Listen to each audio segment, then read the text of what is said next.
మాజీ మంత్రి హరీష్ రావుతో బీఆర్ఎస్ వర్కింగ్ ప్రెసిడెంట్ కేటీఆర్ సమావేశమయ్యారు. కోకాపేటలోని హరీష్ నివాసంలో భేటీ అయిన కేటీఆర్ దాదాపు 2 గంటల పాటు చర్చించారు. తాజా రాజకీయ పరిస్థితులపై చర్చించారు.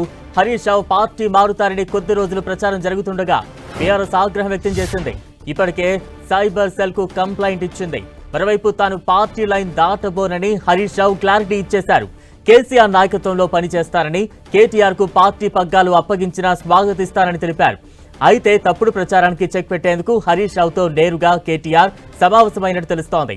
మరోవైపు అనారోగ్యానికి గురైన హరీష్ రావు తండ్రిని కేటీఆర్ కలిశారు. ఆయన ఆరోగ్యంపై వివరాలు తెలుసుకున్నారు.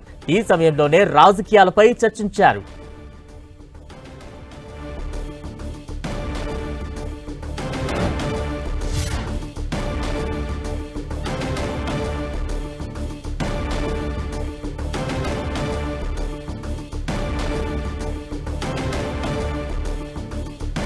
మాజీ మంత్రి హరీష్ రావుతో బీఆర్ఎస్ వర్కింగ్ ప్రెసిడెంట్ కేటీఆర్ సమావేశమయ్యారు. కోకాపేటలోని హరీష్ నివాసంలో భేటీ అయిన కేటీఆర్ దాదాపు 2 గంటల పాటు చర్చించారు. తాజా రాజకీయ పరిస్థితులపై చర్చించారు.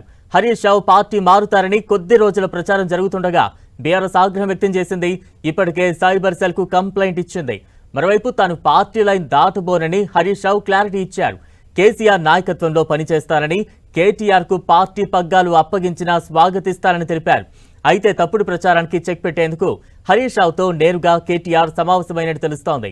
మరోవైపు అనారోగ్యానికి గురైన హరీష్ రావు తండ్రిని కేటీఆర్ కలిశారు.